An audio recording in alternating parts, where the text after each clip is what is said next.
pimpinan adalah Islam. Itulah yang menyebabkan Michael H. Hart itu memasukkan nama Muhammad menjadi tokoh nomor satu, the most influential people of all times.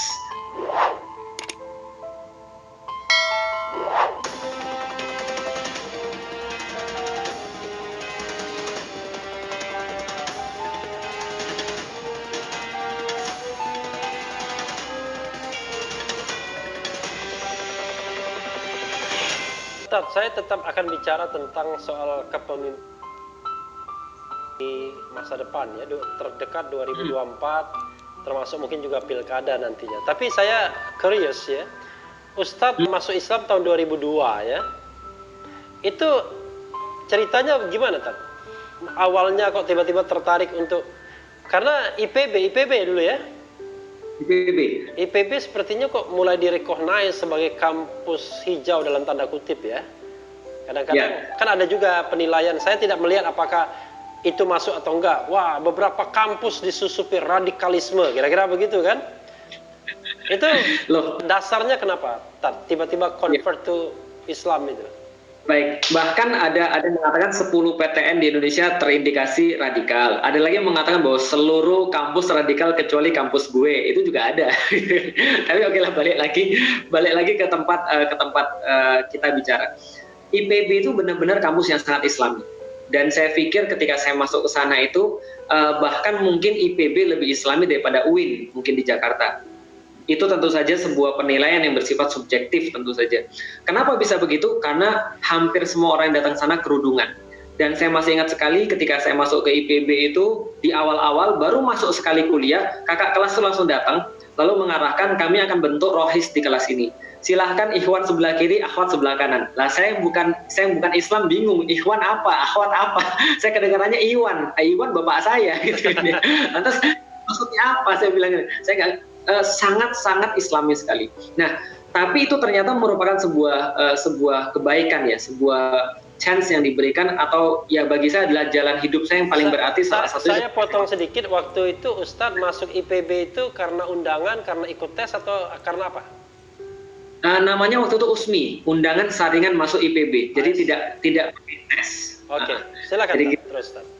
Ya, setelah kita masuk sana, alhamdulillah kita mendapatkan seperti apa gambaran Islam yang saya nggak pernah dapat ketika saya di Palembang. Mohon maaf, bukan saya menjelekkan Palembang, tapi ketika saya di Palembang, gambaran Islam yang saya dapat adalah gambaran Islam yang membuat saya justru ilfil dengan Islam. Kenapa? Karena waktu itu saya belum membedakan antara Islam dan Muslim. Yang saya lihat ya Islam itu yang Muslim. Karena saya melihat gambaran Islam dari Muslimnya, saya menganggap nggak ada yang ini pasti bukan agama yang benar. Lah kenapa orangnya ngeri-ngeri banget gitu kan ya.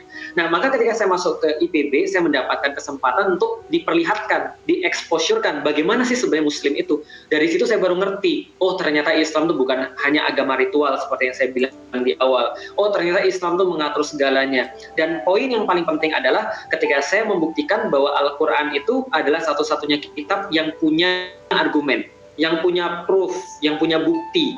Di mana kemudian saya nggak mendapatkan itu pada yang lain. Ketika saya menemukan proof itulah, maka saya memutuskan saya akan masuk Islam. Karena ada proof. Apa proofnya? Proofnya begini ceritanya. Contoh, proof itu kalau kita diberhentikan, ya? Proof itu bukan provokator. Bukan. Proof. Kalau Bang Refli biasanya kalau pas jadi pengacara itu kan harus pasti ada proof, ada argumen. Ya, untuk membantah atau untuk bisa menguatkan pendapat kita. Nah, maka sebenarnya agama itu juga sama. Andaikan kita di stop sama polisi di tengah jalan, lantas kenapa kita mau berhenti? Karena kita melihat proof pada polisi itu. Misalnya contoh dia pakai seragam, dia bawa surat tugas, dia bawa pistol, itu salah satu proofnya. Dia kemudian ngomong dengan cara polisi dan segala macam, itu proof yang dia punya. Tapi kalau dia yang nyetop kita pakai baju kayak saya, kita nggak akan mau berhenti dong, karena kita nggak mendapatkan proof. Setiap petugas dari Allah itu selalu bawa proof. Musa punya proof membelah lautan, Isa punya proof, Yesus punya proof untuk bisa ngidupin orang mati. Lalu kemudian nabi-nabi yang lain punya proof semuanya. Nabi Muhammad proofnya apa? Al-Quran. Apa proof yang ada di dalam Al-Quran? Ada banyak tantangan di dalam Al-Quran. Contohnya misalnya surat Al-Baqarah ayat 23. Wa in kuntum fi raibim mimman nazzalna ala abdina fa'tu bi suratin min misli. Dan bila kalian tetap dalam keraguan dengan apa yang kami turunkan terhadap hamba kami Muhammad, maka datangkanlah satu surat yang semacamnya. Jadi apa kemudian proofnya Islam? Al-Quran. Al-Quran ini adalah kitab yang sangat informatif, yang secara gramatika tidak mungkin dibuat oleh manusia. Maka ketika dia tidak mungkin dibuat oleh manusia, maka sampai akhir zaman dia jadi proof untuk kebenaran Islam. Beda dengan yang lain, Musa punya proof ketika dia membelah lautan dan masih megang tongkat. Begitu Musa wafat, tongkatnya kemudian ikut kehilangan khasiatnya. Isa juga sama, ketika dia masih hidup, proofnya ada. Ketika dia sudah diangkat, walaupun juga sekarang masih ada, masih hidup, tapi proofnya sudah nggak ada lagi. Begitu pun juga dengan nabi-nabi yang lain, Sulaiman, Daud, dan segala macam. Proofnya sudah nggak ada. Satu-satunya agama yang masih punya proof adalah agama Islam dengan Al-Qur'annya. Nah itu yang kemudian membuat saya masuk Islam. Karena saya nggak bisa mendatangkan yang semacam dengan Al-Qur'an. Karena saya nggak bisa menemukan satupun kitab yang seinformatif, lalu kemudian sekeren Al-Qur'an, gampangnya begitu. Contoh yang paling nyata begini. Kita dari tadi sudah ngobrol kira-kira sudah 1 jam mungkin Abang ya. Yeah. Kita sudah ngomong 1 jam, tapi saya yakin baik Bang Refli ataupun saya, sejenius apapun kita nggak akan bisa ngulangin apa yang sudah kita omongin di awal tadi selama 5 menit di awal. Atau jangankan 5 menit di awal, semenit di awal kita nggak bakal ingat apa yang sudah kita omongkan. Kita nggak akan bisa menyalin sama persis, tapi Al-Quran tuh Masya Allah. Al-Quran tuh turun dalam waktu berlahan-lahan dari Rasulullah umur 40 sampai dengan umur 63 tahun. Sampai umur dengan umur beliau adalah 63 tahun kemudian meninggal, turun dengan perlahan-lahan, tapi kemudian semua letak-letaknya, semua ayat-ayat yang turun itu tidak pernah bertentangan dengan satu ayat yang lain, bahkan menguatkan apa yang sudah muncul yang lalu, bahkan memberikan spesifikasi tanpa kemudian Rasulullah pernah menuliskan itu sama sekali. Jadi mujizat omongannya itu keren banget. Jadi itu luar biasa, itu yang nggak bisa didatengin dan nggak bisa untuk direproduksi sama seperti semacam. Nah pengetahuan ini ketika usia 18 tahun 2002 itu karena membaca atau karena dimentorin? Ketika saya keluar dari sekolah, keluar dari Palembang, saya kondisinya ateis. Saya kondisinya nggak punya agama, karena saya nggak puas dengan agama saya yang lama. Saya keluar dari agama saya yang lama, saya jadi ateis. Lalu kemudian pindah lagi jadi agnostik, percaya dengan Tuhan tapi nggak yakin dengan agama. Nah setelah masuk ke IPB, saya membaca banyak sekali buku-buku Islam, lalu kemudian bersentuh dengan orang-orang Muslim, sempat mencoba puasa sebelum saya masuk Islam, dan titik temunya adalah ketika saya berdiskusi dengan Ustadz Fatih Karim. Kita diskusi dari Ba'da Isya sampai ke subuh, akhirnya kemudian sebelum subuh saya mengatakan bahwa saya sudah dan saya mau untuk masuk Islam.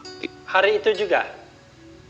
Hari itu juga. Oh, jadi syahadatnya hari itu juga ya? Oh, syahadatnya enggak, tapi memutuskan hari itu juga. Syahadatnya beberapa hari kemudian setelah dipersiapkan beberapa halnya baru kemudian kita masuk Islam. Itu semester berapa itu, Tat? Semester 3. Semester 3 ya? Sebelum itu sama sekali nggak punya pengetahuan baca tulis Al-Quran, baca tulis Arab, Al-Quran?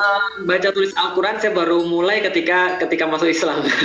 Oke, ada sekolah khusus atau sempat mondok atau apa? Karena kan saya surprise juga, Ustadz sekolahnya kan umum. IPB jurusan apa, Tat? Teknik mesin ya? Jurusan pertanian. Siapa tahu kan IPB itu kan ya institut fleksibel banget katanya. Oh, bisa semuanya kecuali pertanian. Kecuali pertanian. Nah, itu pastinya kan tidak ada pelajaran agama yang memadai. Setelah itu dari mana bisa baca Quran, bisa berdakwah, bahkan Arabnya juga lancar dan lain sebagainya begitu. Ya, nah yang pengen juga saya sampaikan adalah bahwa how to atau what and how itu sangat mudah sekali. Yang sulit itu adalah why. Kenapa? Karena kalau kita sudah punya why, maka what and how dengan cepat sekali bisa nyusul. Tapi sebaliknya, kalau kita punya what and how, tapi kita nggak punya why, kita nggak akan mau. Banyak lulusan pesantren yang bisa bahasa Arab, bisa kemudian baca Quran, hafal Quran malah, tapi mereka nggak mau sholat. Kenapa? Karena mereka nggak tahu why, kenapa saya harus sholat. Atau bahkan mereka nggak mau untuk berpihak pada Al-Quran dan As-Sunnah. Kenapa? Karena mereka nggak punya why, walaupun mereka punya what and how. Sama seperti Abu Jahal. Abu Jahal itu ya bisa bahasa Arab, sangat jago malah. Abu Jahal itu kan dulunya julukannya Abul Hakam, bapak kebijaksanaan. Karena dia tahu tentang syair, dia tahu tentang bahasa Arab, dia tahu tentang apapun. Ketika Quran itu muncul kepada dia nggak beriman. Ketika dia ditanya sama teman-teman yang lain, ditanya sama Abu Sufyan, ditanya sama Al-Ahnas bin Syarik, lalu kemudian, kenapa kamu nggak beriman pada Al-Quran? Padahal kamu sudah tahu ini benar. Dia bilang, saya tahu itu benar, dan bukan buatan manusia. Tapi kalau kita ngakuin ini, maka kita nggak dapat kekuasaan lagi, balik lagi bang kekuasaan gitu kan dia. Nah jadi dia tidak menerima Al-Quran karena dia takut kekuasaannya hilang. Nah makanya kemudian kita katakan bahwa yang paling penting why-nya ini. Nah setelah why-nya itu kita kuasai, maka mempelajari Al-Quran, mempelajari bahasa Arab, mempelajari Islam, itu saya sudah tulis dalam buku judulnya How to Master Your Habits. Jadi semuanya tinggal masalah habits aja. Dan habits itu tentang learn, lalu kemudian practice, lalu kemudian repetition. Itu aja, diulang-ulang terus, learn, practice, repetition, learn, practice, repetition, ujungnya jadi habit kalau sudah kemudian kita puterin terus. Ini mandiri dilakukan oleh Ustadz atau ada guru? Oh ada gurunya. Oh jadi ada gurunya, alhamdulillah. Jadi semacam private ya? Ya, jadi kalau dari dulu semenjak masuk Islam, ya tidak mondok. Ya, semenjak masuk Islam sampai sekarang, saya selalu ada guru yang membimbing dan pelajaran itu tidak harus mondok, walaupun yang ngajarin saya ya kebanyakan sebagian besar itu mondok, bahkan ada yang punya pesantren gitu kan ya. Jadi tetap aja harus ada guru karena belajar tanpa guru itu tidak mungkin untuk menguasai sesuatu tanpa guru. Ada belajar bahasa Arabnya atau bahasa Qurannya yang dilakukan oleh Ustadz? Yang awal-awal dipelajari, kalau misalnya dilihat dari segi apa duluan, yang duluan pertama kali kita pelajari adalah tentang Islamic worldview, tentang bagaimana Islam itu dijelaskan secara global. Nah setelah kita dapat Islamic worldview-nya, kita sudah dapat tujuan kita mau pergi kemana, kita sudah dapat kira-kira Islam di gambaran besarnya seperti apa. Ibarat kalau seandainya kita mau nyusun puzzle, abang, maka kita lihat dulu gambaran besarnya ini apa. Nah setelah kita lihat gambaran besarnya, barulah kita menentukan tools apa yang kita perlukan untuk nyusun puzzle ini. Apakah lem, apakah pinset, apakah kemudian sarung tangan dan segala macam. Nah baru kita ngumpulin tools. Bahasa Arab itu termasuk bagian daripada tools. Nah contoh lagi, apalagi yang termasuk bagian daripada tools, bahasa Arab termasuk tools, baca Quran termasuk tools, asal kita sudah tahu big picture-nya dulu seperti apa. Nah untuk kemudian mempelajari itu, tentu saja kita harus punya guru tadi. Dan itu termasuk yang kita pelajari ketika kita masuk Islam, alhamdulillah. Oke. Sekarang Ustadz merasa firm ya kalau berkomunikasi dalam bahasa Arab, Ustadz? Ya, dalam bahasa Arab sampai sekarang saya belum firm. Kita ngobrol dengan orang bahasa Arab, kita belum sampai fluent seperti kemudian ya dibandingkan bahasa Inggris, mungkin saya lebih pede dengan bahasa Inggris. Bahasa Arab saya berarti masih di bawah bahasa Inggris. Tapi untuk keperluan-keperluan kita yang sekarang seperti baca kitab, lalu kemudian mengerti apa yang orang sampaikan kepada kita, alhamdulillah itu sudah selesai. Cuman kalau untuk berbahasa Arab dengan seperti ustadz-ustadz saya belum sampai ke sana. Masih newbie. Oke. Tapi luar biasa ya. Tad, sebelum saya lupa, kemarin kakak Ustadz tahun kemarin ya masuk Islam ya, convert to alhamdulillah. Islam. Siapa? Freddy namanya. Ko Freddy ya. Usia berapa, Tad? Kelahiran tahun berapa Ko Freddy? Itu tahun 82, berarti 38 sekarang. Oke. Itu kenapa dia mengatakan kok tertarik masuk Islam? Karena melihat dipaksa Ustadz? Itu kenapa? Dia yang termasuk sampai sekarang misteri yang belum terpecahkan. Okay. Kenapa? Karena saya itu kan dulu kan sangat benci sekali. Manusia yang paling saya benci di dunia ya kakak saya itu. Jadi kalau saya ditanya, dan buktinya apa? Saya tuh nggak pernah nyimpen nomor telepon dia, saya nggak berusaha untuk ngubungin dia kapanpun, dan saya nggak peduli tentang dia. Sebagai salah satu contoh lagi, pernah satu waktu istri saya ketika kita makan bareng sama bapak dan dia, papi, mami dan kakak saya itu, istri saya bilang begini. Ustadz berapa saudara semuanya? 4, alhamdulillah. 4 ya. Ustadz nomor 2. Saya nomor 2. Nomor 1 Ko Freddy, nomor 3? Nomor 3 ada namanya Franco, yang nomor 4 ada namanya Fabio. Laki-laki semua ya, pria semua? Laki-laki semua. Oh, yang muslim 2 orang, nomor 1 dan nomor 2 sekarang? Orang sekarang, alhamdulillah. Oke, ya silakan Tad. Nah, jadi ketika kita makan itu istri saya bilang, Bi, itu kayaknya Ko Freddy berubah tuh kayaknya jadi baik. Saya bilang, jangan percaya, itu pencitraan aja. Saya bilang begitu. Nah, maka ketika kemudian saya benar-benar nggak respect sama dia, suatu waktu out of nowhere, tiba-tiba di WhatsApp, dan saya nggak ngerti itu WhatsApp siapa, dan saya diamin berapa lama gitu karena saya kan nggak nyatet nomornya dia. Nah, setelah itu dia nanya dalam WhatsApp tuh, Lik, tolong dong mau nanya. Saya bilang, ini siapa sih? Gitu kan ya. Ternyata kakak saya. Setelah saya lihat ini ID-nya, dia bilang gini, ini ada satu hadis, benar nggak ini hadis daripada Islam? Dia nanya tentang satu hadis yang jadi gini, ada beberapa hadis yang fungsinya itu menjelaskan kita investasi kecil tapi dapatnya gede. Contoh, kayak puasa Syawal, cuma 6 hari puasa Syawal, pahalanya setahun. Contoh lagi misalnya, kalau kita sedekah di sini dengan ikhlas, maka nanti akan dilipat gandakan 700 kali lipatnya. Atau misalnya seperti Lailatul Qadar, satu malam ibadah lebih bagus daripada 1000 bulan misalnya. Nah, ini adalah salah satu hadis yang dia tanyain. Memberi makan kepada janda, orang-orang yang terlantar, itu seperti memberi makan janda, orang terlantar yang ditinggalkan keluarganya ketika jihad, maka seperti berjihad fisabilillah. Saya bilang, betul, itu hadisnya. Saya tampilkan beberapa hadis yang lain, dan saya bilang, kalau Koko mau, saya bisa kirimkan beberapa buku tentang ini. Dia bilang mau, kaget saya kiriminlah 10 buku tentang Islam yang dasar. Setelah saya kirimin, waktu itu ada satu kejadian di Bandung, ada gempa. Waktu itu saya lagi ngisi di Bandung, saya bawa seluruh keluarga saya. Ada gempa, setelah gempa itu dia WhatsApp lagi, Lik lagi di Bandung ya? Saya bilang iya. Ajak ketemuan yuk, kita ketemu yuk malam ini. Saya bilang nggak bisa, besok aja kalau kamu mau, saya ada kajian, kamu datang. Saya pikir dia basa-basi. Ternyata dia datang. Ketika dia datang, saya mulai kemudian merasa bersalah. Kenapa? Lik, saya bilang dalam hati sendiri, kamu itu ya dikasih amanah untuk mendakwakan Islam.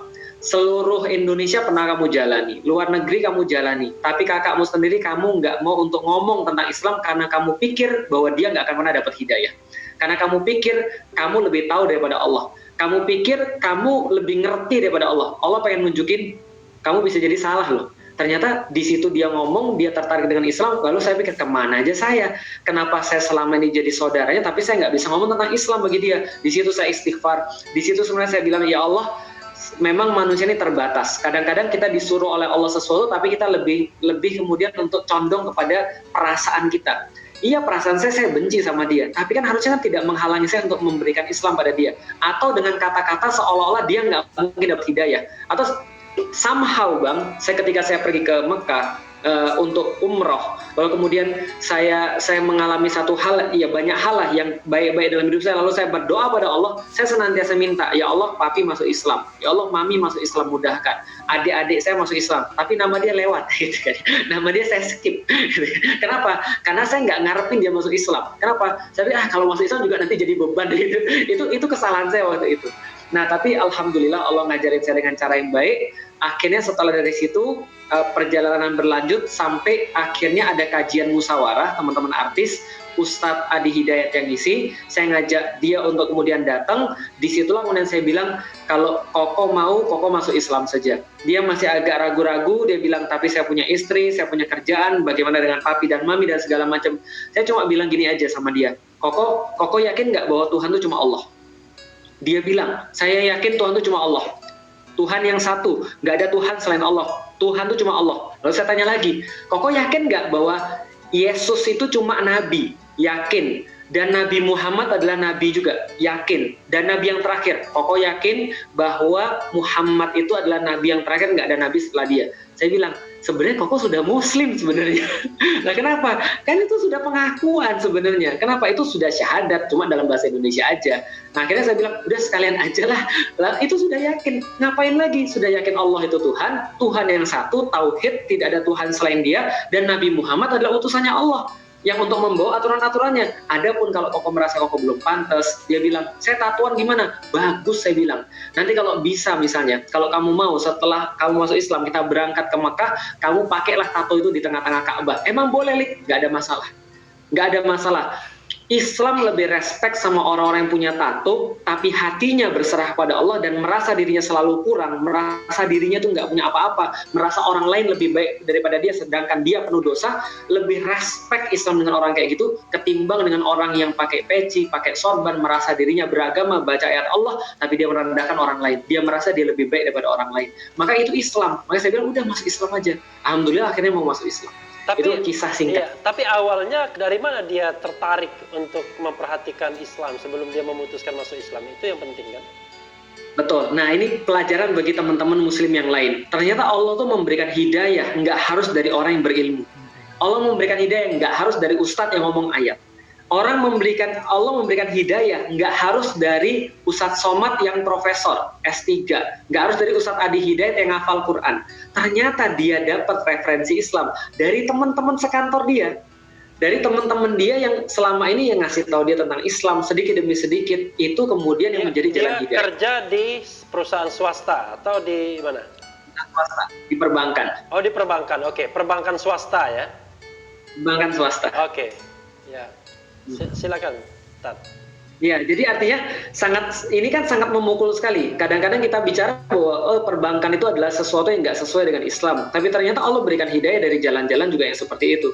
Mengenai kemudian orang tuh banyak kurangnya, ya semua manusia juga banyak kurangnya. Siapa sih yang nggak ada kurangnya? Secara hukum syariat, memang Islam harus hitam putih. Seperti misalnya Bang Refli juga tahu lah, secara hukum orang semuanya sama di hadapan hukum. Hukum itu tidak boleh wagu. Hukum itu tidak boleh syubhat, nggak boleh abu-abu. Hukumnya harus hitam dan putih, harus diputuskan sesuatu hal.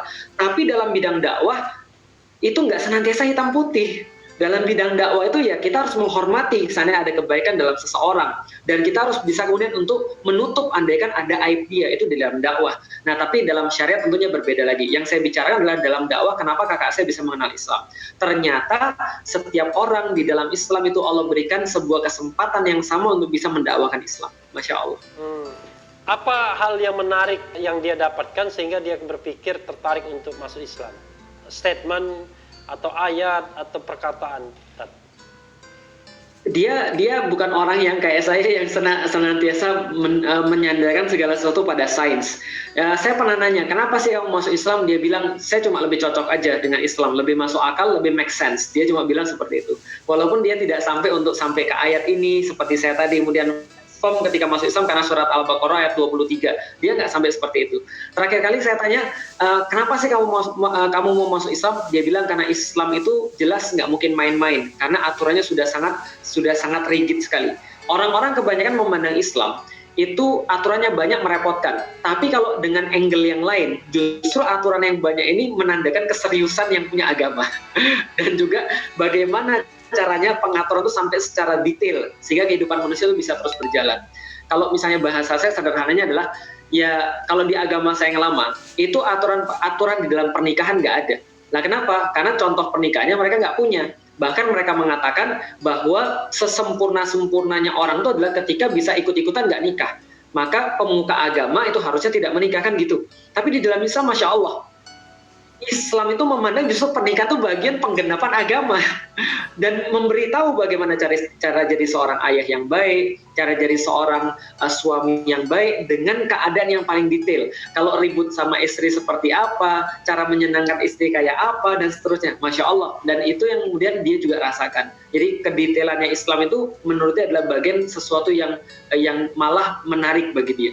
Istri dan anak Ko Freddy sekarang bagaimana? Nah, istri sama anaknya belum, masih di dalam agama yang lama. Dan kita sampaikan ada masalah. Kenapa? Karena Islam nggak pernah memaksa orang. Islam itu mengajak sebagai bentuk cinta, tapi tidak pernah memaksa orang dan tidak pernah membenci yang berlawanan. Ustaz, sebelum saya bicara politik lagi sebagai penutup ya. Sampai saya speechless mau ngomong apa lagi ya. Tadi kan dikatakan Ustadz nggak suka sama Ko Freddy, benci bahkan bahasanya tadi. Kok bisa begitu? Kenapa? Sering ditindas atau diambil kerupuknya waktu kecil? Lebih daripada diambil kerupuk, Bang. Saya itu sama dia dulu aja kerjaannya. Badannya lebih besar, badan saya lebih kecil ya. Terus terang saya tidak beruntung dong secara berat badan atau secara gedenya badan. Makanya saya mengembangkan teknik-teknik yang lain untuk bisa ngelawan orang-orang yang lebih besar badannya. Ya dengan cara apa? Ya dengan keculasan, dengan kelicikan gitu kan ya. Jadi artinya ya itu dulu ketika kecil kita berantem terus dan berantemnya parah sampai pukul-pukulan, sampai berdarah dan segala macam. Dan saya pikir bahwa dia tidak menjalankan fungsi dia sebagai seorang kakak dan itu parah sekali dan itu membekas dalam hati saya. Maka ya kalau lebih gampangnya ya seperti kisahnya Yusuf lah. Nah makanya kisah Yusuf itu sangat berarti. Dizolimi begitu rupa tapi masih mau memaafkan kakak-kakaknya, Masya Allah. Itu Yusuf. Maka ya itulah namanya manusia. Saya belum bisa seperti Yusuf gitu kan ya. Masih banyak nafsunya, masih banyak keduniaannya, masih banyak hal-hal yang salah. Jadi kalau disimpulkan memang Ustadz tidak sukanya itu sampai dia memutuskan masuk Islam ya? Betul, sangat nggak suka sampai dia memutuskan untuk masuk Islam. Baru kemudian saya bisa untuk appreciate, baru saya bisa untuk ngapusin semuanya. Oke, sorry. Jadi saya lagi mencari. Ini personal. Apa sih yang paling membekas yang membuat kemudian Ustadz tidak suka itu? Walaupun ini pertanyaannya personal. Kalau orang tuh kalau saking bencinya dia nggak akan bisa menunjukkan satu titik gitu kan ya. Kenapa? Karena itu sudah benar. Sama kayak ada orang. Sudah akumulatif ya. Kenapa? Sudah akumulatif itu. Ya, sama kayak ada istri nanya sama seorang suaminya misalnya, kenapa sih kamu suka sama aku? Itu kalau orang beneran suka itu nggak akan bisa ngomong. Kenapa? Dia nggak akan bisa, saya suka kamu karena kamu begini, atau saya suka kamu karena kamu, dia nggak, pokoknya saya suka aja. Gitu kan ya. Nah, sama kayak saya, pokoknya saya suka aja. Oke, Tat, ini bagian akhir ya. Saya ingin bicara mengenai Ustadz dan politik ya. Kita tahu bahwa negara kita ini negara Pancasila, tapi ada juga sila ketuhanan, ada juga pasal 29 ya. Tapi juga ada pengakuan terhadap agama dan kepercayaan. Jadi mix up, semuanya ada di situ. Lalu ada juga aspek-aspek kepemimpinan, termasuk juga pemilihan presiden, pemilihan kepala daerah ya. Menurut Ustadz ingin menempatkan diri Ustadz di mana sih dalam konstelasi politik ini? Mau masuk partai, mau jadi jurkam, atau bercita-cita jadi pemimpin Indonesia mengingat usia masih 36 tahun, ya kan? Atau seperti apa begitu? Ya, baik. Jadi gini, Islam itu tidak pernah memisahkan diri daripada masalah kepemimpinan. Bahkan Islam itu mencontohkan bahwa satu-satunya agama yang ngurusin kepemimpinan adalah Islam. Itulah yang menyebabkan Michael H. Hart itu memasukkan nama Muhammad menjadi tokoh nomor 1, the most influential people of all times. Jadi nomor 1 di antara 100 tokoh 100 the most influential people of all time. Nomor 1 daripada 100 tokoh yang paling berpengaruh di dunia. Nomor 1-nya adalah Nabi Muhammad. Nomor 2-nya Isaac Newton. Betul, nomor 2 Isaac Newton, nomor 3-nya baru Yesus, gitu kan ya. Nah, nomor 4-nya Paulus, gitu kan ya. Dan menarik sekali, dia diprotes sama orang. Kenapa Muhammad nomor 1 dan engkau jadikan nomor 2 Isaac Newton, nomor 3 Yesus, kurang ajar kamu katanya.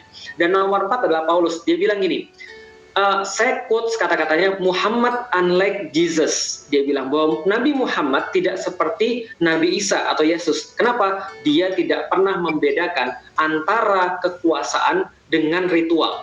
Artinya Muhammad adalah pemimpin di dalam masjid dan di luar masjid. Maka dia adalah seorang pemimpin spiritual sebagaimana dia seorang pemimpin politik. Maka kata-katanya di bidang kenegaraan itu didengar dan ditaati sama seperti kata-katanya di masjid.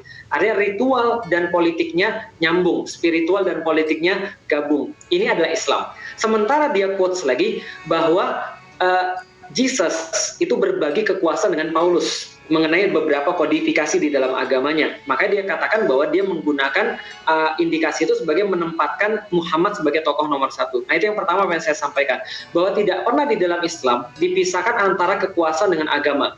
Bahkan Utsman bin Affan itu dengan sangat apik sekali mengatakan bahwa sesungguhnya agama dan kekuasaan itu adalah sesuatu yang sama-sama untuk menghilangkan keburukan dan mendapatkan kebaikan.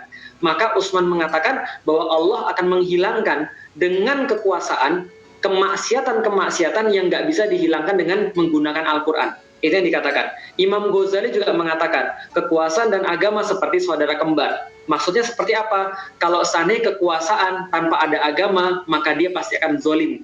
Dan agama tanpa ada kekuasaan, maka dia seperti orang buta yang nggak bisa melihat, orang yang lemah. Maka agamanya akan hilang kalau tidak ada kekuasaan. Maka dari awal kekuasaan Islam itu senantiasa mempromot kebaikan. Jadi Islam menjadikan kekuasaan sebagai alat untuk mempromot kebaikan. Bahkan ada hal-hal yang nggak mungkin terlaksana tanpa ada kekuasaan. Contoh misalnya, orang tidak ada kekuasaan bisa jadi sholat, bisa jadi puasa, tapi dia tidak bisa untuk melaksanakan hukum-hukum yang lain. Contoh misalnya, hukum potong tangan itu nggak bisa tanpa kekuasaan. Misalnya apalagi misalnya, haji misalnya, itu nggak bisa kalau tanpa kekuasaan. Gitu kan ya. Ada banyak hukum yang kemudian berkaitan dengan kekuasaan di dalam Al-Quran yang tidak harus ada kekuasaan. Contoh, ahkamul bayyinah, tentang bagaimana hukum pembuktian di dalam Islam itu harus ada kekuasaan, harus ada hakim, harus ada penguasa yang menjamin adanya mahkamah-mahkamah yang lain yang diperlukan. Itu perlu sekali kekuasaan. Maka kalau tidak ada kekuasaan, bisa dikatakan banyak hukum Islam yang terlalaikan. Makanya misalnya contoh, az-zaniyatu waz-zani fajlidu kulla wahidin minhuma mi'ata jaldah. Maka zinawati dan zinawan, maka jilidlah mereka masing-masing dengan 100 kali jilidan. Nggak ada penguasa, nggak bisa. Oh, ada orang berzina datang pada saya, Ustadz saya minta dirajam Ustadz, atau minta dicambuk Ustadz 100 kali berdasarkan Al-Quran. Saya lakukan itu bang, saya masuk penjara. Kenapa? Karena kekuasaannya bukan kekuasaan yang menerapkan Islam. Tidak ada salurannya. Ada hukumnya, tapi nggak ada how to execute. Nah, ini nggak bisa, nggak ada konsep, tapi nggak ada metodenya. Ini nggak bisa. Nah, maka dalam Islam sekali lagi tidak dipisahkan antara kekuasaan dan politik, atau kekuasaan dengan tidak dipisah antara politik dan agama, atau kekuasaan dengan agama. Lalu dalam kondisi seperti di Indonesia, bagaimana kemudian saya menempatkan diri? Sederhana, saya menempatkan diri seperti saya menulis di setiap akun saya, Felix Xiao, pengemban dakwah. Pengemban dakwah itu bisa punya banyak fungsi. Dia bisa melakukan fungsi untuk mengagregasi massa, untuk menyampaikan yang mana yang benar. Dia bisa melakukan fungsi edukasi.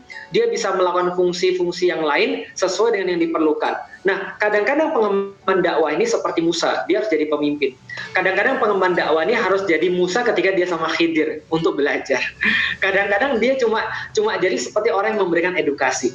Nah, jadi kalau ditanya pada sistem perpolitikan yang sekarang, asal nggak haram, saya lakukan. Asal nggak haram, asal perintah Allah saya lakukan. Tapi kalau dalam sekarang, kalau misalnya secara konkret, apakah kemudian saya akan masuk kemudian dalam partai politik? Saya tidak merasa bahwa partai politik itu menjadi sebuah cara yang efektif untuk bisa mendakwakan Islam. Kenapa? Begitu kemudian kita masuk dalam satu sistem tertentu, kita dipenjara dengan aturan sistem tertentu, dan saya nggak mau dipenjara dengan aturan-aturan tertentu. Saya mau bebas menyampaikan apa yang saya mau sampaikan. Saya tidak mau melakukan apa yang harus tidak saya lakukan. Tapi dengan kemudian masuk ke dalam satu sistem, kadang-kadang kita terbatas dengan sistem tersebut. Ya kita tahu lah, seorang shoemaker itu tidak akan bisa maksimal kalau dia cuma nyetir angkot. Sebagaimana tukang angkot nggak akan bisa menjalankan Formula 1. Gitu kan ya. Jadi kita perlu the right man on the right place. Maksud the right place adalah the right system. Bukan the right man, tapi the right person. Ya, the right person on the right system, gitu kan. Dan ini menarik banget sebagai yang terakhir kemudian saya sampaikan soalan kepemimpinan ini. Rasulullah dulu bersabda begini, kalian itu saya perintahkan untuk taat pada pemimpin walaupun pemimpinnya adalah budak Habasyah. Artinya Rasul ingin memberikan sebuah gambaran. Gini loh sahabat-sahabat saya, masalah kepemimpinan itu ada dua. Satu, orangnya siapa. Dua, sistem kepemimpinannya apa. Dan ini yang selalu kita soroti. Bukan hanya pemimpinnya, tapi sistem kepemimpinannya. Kalau pemimpinnya bagus, tapi tidak difasilitasi sistem kepemimpinan yang bagus, maka ini akan susah. Kayak sekarang contohnya misalnya, pemimpinnya bisa jadi bagus, tapi sistem kepemimpinannya hancur bisa jadi. Kok bisa jadi sistem kepemimpinan hancur? Ya lihat aja sekarang, mungkin Bang Refli lebih tahu daripada saya karena sudah pernah untuk di dalamnya atau sudah banyak mengkritik. Sistem ini adalah permasalahan yang lain. Contoh misalnya check and balance. Bagaimana kemudian Indonesia melakukan check and balance? Siapa yang bisa mengkritik pemerintahan sekarang? Nggak bisa. Jangankan mengkritik, membahas saja udah nggak bisa. Check and balance nggak jalan. Lalu kemudian evaluasi nggak jalan. Segala macam nggak jalan. Lalu bagaimana caranya kalau ada orang punya unek-unek bisa disampaikan? Nggak bisa. Maka muncul hashtag Indonesia terserah aja.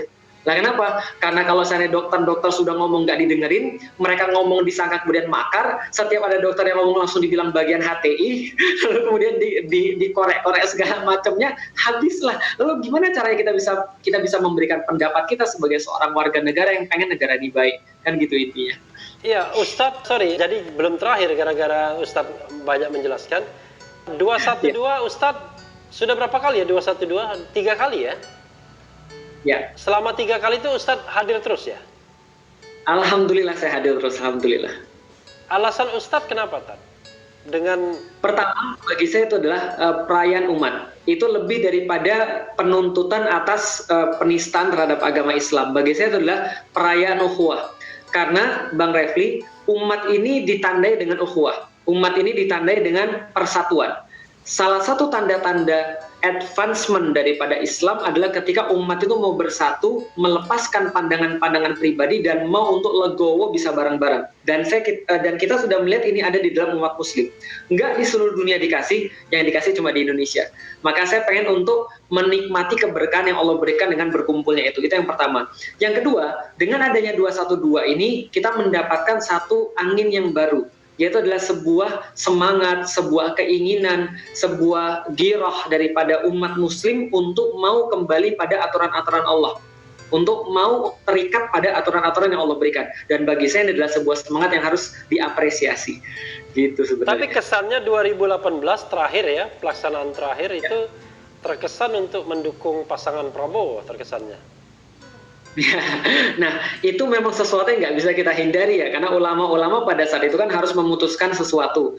Makanya saya senantiasa menyampaikan pada orang-orang yang bertanya kepada saya, ataupun ketika saya menyampaikan di Instagram, saya sampaikan bahwa ya tugas ulama memberikan sebuah arahan. Walaupun saya sebagai pribadi, saya tidak pernah untuk mempromosikan satu person, bahkan tidak pernah mention satu person pun dalam setiap postingan saya. Kenapa? Karena saya khawatir bahwa ketika kita sudah mulai untuk masuk kepada person, kita kehilangan narasi yang kita untuk gadang.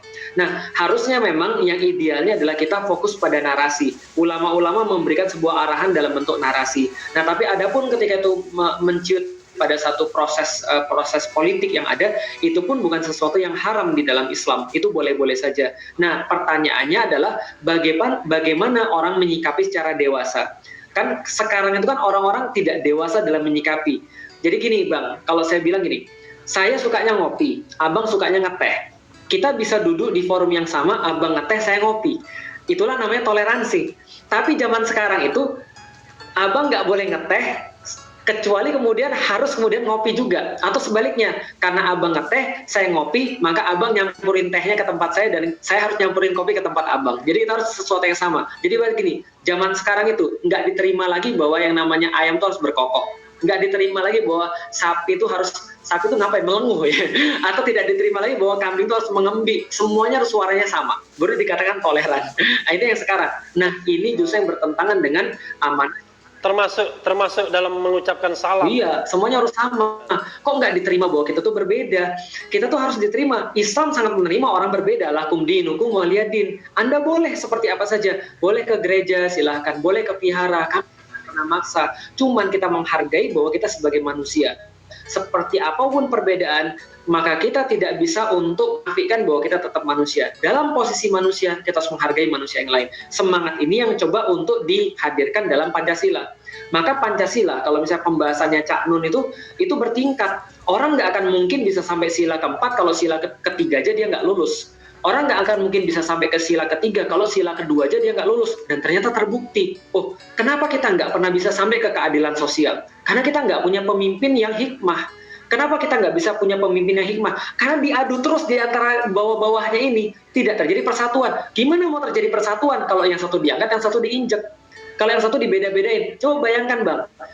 Narasi seperti apa yang kemudian ketika ada seorang pemimpin tidak kemudian menjaga agar orang-orang pendukungnya berkata, oke, kalau nanti lebaran gak usah naik tol, karena tol ini yang buat, loh, pertama kita bisa debat. Tol itu kan adalah kewajiban negara menyediakan. Fasilitas umum adalah kewajiban negara. Harusnya memang yang namanya wajib nggak perlu ada terima kasih. Kalau dalam bahasa Arab, la syukron alal wajib. Kita sholat itu kewajiban. Masa kita pengen dipuji gara-gara kita sholat? Kan enggak. Nah, maka sama seperti pemimpin juga sama. Ketika dia melakukan itu dan bawa-bawanya berteriak kayak tadi, ini membuat diferensiasi kelas, perbedaan kelas satu sama lain, membuat orang terpecah satu sama lain. Kenapa nih dibiarkan terus? Kata-kata cebong, kampret, kenapa dibiarkan terus? Ini menjadi problem yang baru. Kenapa nggak terjadi persatuan? Karena mereka nggak menjadikan diri mereka sebagai manusia yang adil dan beradab. Manusia itu, Bang, nggak seperti setan. Setan itu selalu salah. Nggak ada benernya sama sekali. Dan manusia bukan malaikat yang selalu benar. Berarti menjadi manusia itu menerima bahwa saya bisa jadi benar, orang lain bisa jadi benar juga. Saya bisa jadi salah, orang lain bisa jadi punya salah juga. Menerima sebagai manusia. Kenapa orang itu menerima sebagai manusia? Karena dia mengakui eksistensi Tuhan.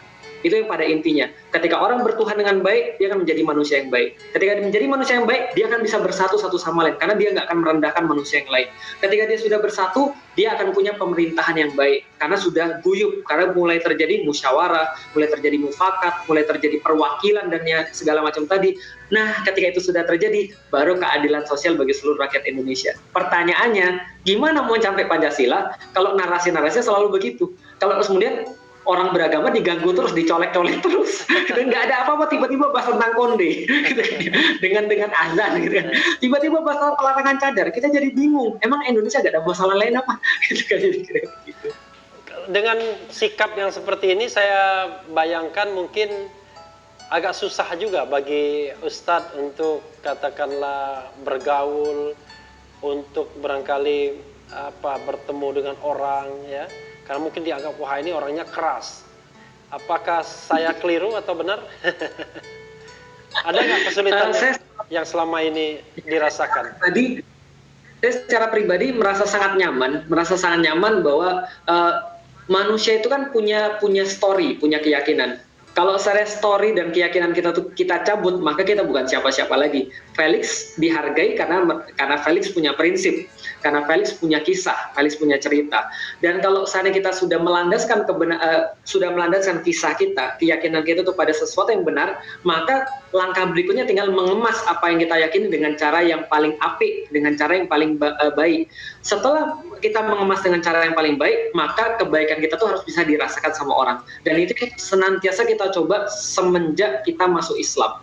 Nah, kalau ada orang-orang yang lain yang memprovokasi, jangan dekat-dekat Felix deh, jangan ngobrol sama Felix deh. Lalu kemudian belum apa-apa, belum baca, belum nonton, belum ketemu, sudah kemudian menjudge, itu bukan kekuasaan dan wilayah kita. Dan jangankan Felixio dibully, Rasulullah Muhammad aja sesempurna itu aja bisa dibully. Jangankan Rasulullah, Allah aja dibully, apalagi kita, gitu kan. Jadi kalau saya secara pribadi dikatakan susah atau tidak, alhamdulillah selama ini di dalam kehidupan saya tidak merasa perlu untuk mengambil extra efforts untuk bisa mendekati orang lain, karena seperti kata Imam Ali bin Abu Thalib, kita nggak perlu over menjelaskan kepada orang lain tentang diri kita. Kenapa? Orang yang benci nggak bakal peduli, dan orang yang mencintai juga nggak perlu itu. Yang mencintai, yang tahu kita tetap akan mencintai kita. Yang mereka yang benci sama kita, mau kita jelasin apapun, mereka akan selalu cari alasan untuk bisa membenci, karena itu sudah ideologinya mereka. Gitu kan, ya. Jadi mau apapun pasti benci. Oke. Terakhir kali nanti berdoa, tapi last word apa? Ya. Ada kata last word dari Ustadz mungkin yang ingin disampaikan? Ya. Bagi saya teman-teman sekalian yang menyimak Sobat RH, yang insya Allah dimanapun berada, yang nyimak ini, dalam kehidupan ini ada banyak hal yang kita inginkan, ada banyak hal yang kita tuju.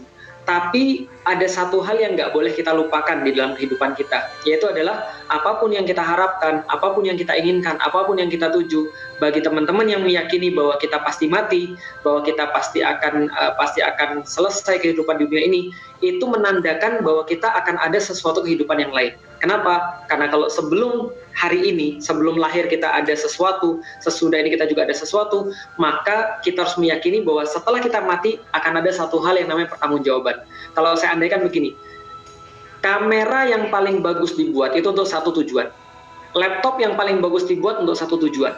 Kita lebih berharga dan lebih canggih daripada laptop, lebih canggih daripada kamera manapun. Satu biji mata saya nggak akan bisa ditukar dengan kamera yang harganya 500 juta. Kalau kamera dibuat dengan tujuan tertentu, laptop dibuat dengan tujuan tertentu, masa Anda nggak ada tujuan? Dan coba bayangkan, kalau seandainya Anda dikasih kamera 500 juta, kemudian cuma dipakai untuk ganjal pintu, kira-kira perasaan yang ngasih gimana? Nah sekarang itu Anda itu tugasnya adalah dengan seluruh keinginan Anda, dengan seluruh tujuan dalam hidup Anda coba bayangkan, Anda punya sesuatu yang lebih berharga daripada laptop manapun, kamera manapun, dan yang jelas itu pasti dibuat atau dikasih sama sesuatu yang kita anggap Tuhan. Pertanyaannya adalah, apa yang Tuhan inginkan dari diri Anda? Kalau kamera punya, kalau laptop punya, harusnya Anda punya. Tugas Anda, stay curious, cari tahu. Oke. Terakhir berdoa, mungkin kalau Ustadz tidak keberatan, silakan pimpin doanya. Baik, kita berdoa mudah-mudahan ini menjadi sebuah kebaikan, tontonan ini menjadi sebuah manfaat, menjadi sebuah ilmu yang manfaat bagi yang nonton, dan mudah-mudahan kita semua mendapatkan kebaikan daripada Allah Subhanahu wa taala. Allahumma shalli ala sayyidina Muhammad wa ala sayyidina Muhammad. Allahumma ighfir lil muslimina wal muslimat wal mu'minina wal mu'minat al ahya'i minhum wal amwat innaka samiun qaribun mujibud da'wat ya qadiyal hajat. Ya Allah ya Rahman ya Rahim, Engkau adalah benar, Rasulmu juga benar, kitab-kitabmu juga benar. Apapun yang Kau berikan kepada kami, berupa kemudian malaikat-malaikatmu, berupa kemudian hari kiamatmu, berupa kemudian keputusan-keputusanmu, baik ataupun buruknya, semua adalah benar dan kami beriman kepada semuanya ya Allah. Ya Allah, kami ridho pada Islam sebagai agama kami ridho bahwa Rasulmu Muhammad sebagai Rasul kami, dan kami ridho Engkau sebagai Tuhan kami ya Allah. Ya Allah ya Rahman ya Rahim, tidak ada satupun permintaan yang lebih baik kami pinta kepada Engkau selain ampuni dosa-dosa kami ya Allah. Ya Allah, sesungguhnya Engkau adalah yang paling suka, yang paling cinta untuk mengampuni dosa hamba-hambamu, maka maafkanlah, ampunilah dosa-dosa kami. Ya Allah, sesungguhnya kami datang kepadamu dengan banyak sekali dosa, dengan gunungan dosa, dengan kemudian banyak sekali kesalahan-kesalahan. Ketika Engkau tidak memberikan kepada kami, tidak menyuruh kepada kami untuk memohon ampun, maka kami tidak akan sanggup dan berani untuk memohon ampun kepadamu.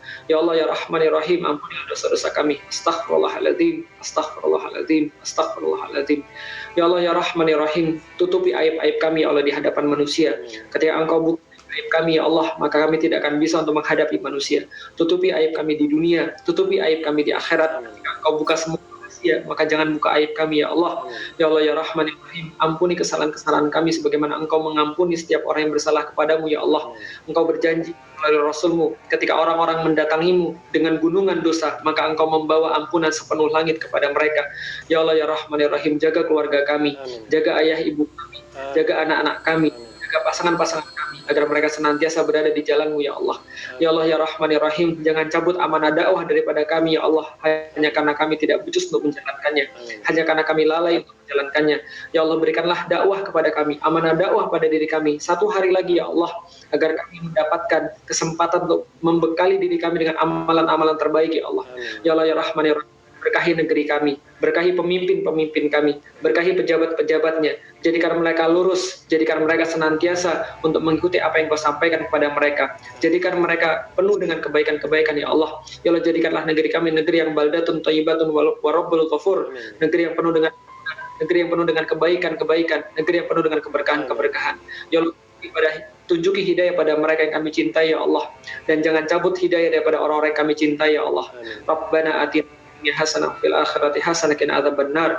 Ya Allah, kebaikan-kebaikan di dunia sebelum kebaikan-kebaikan di akhirat sebagaimana yang Kau janjikan ya Allah. Berikanlah kepada kami sebagiannya sekarang dan nanti ya Allah. Rabbana atina fid dunya hasanah wa fil akhirati hasanah qina adzabannar. Ya Allah, kebaikan-kebaikan daripada Engkau kepada kami ya Allah, fakihkan kami dalam agama ya Allah, fakihkan kami dalam agama agar kami beruntung di dunia dan akhirat. Rabbana atina fid dunya hasanah wa fil akhirati hasanah qina adzabannar. Ya Allah, dunia dan akhirat berikan bagi kami ya Allah, sebagiannya di dunia, sebagiannya di akhirat sebagaimana Engkau janjikan. Ya Allah ya Rahman ya Rahim, demikianlah kami berdoa kepadamu ya Allah, sampaikanlah niat-niat kami, kabulkan doa-doa kami. Alhamdulillahirabbil alamin.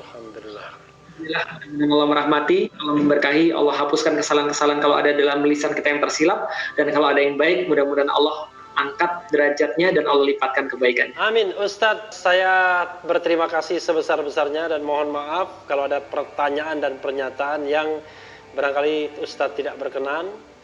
Mudah-mudahan Ustadz nanti bisa ke Palembang, tempat kelahiran saya, ke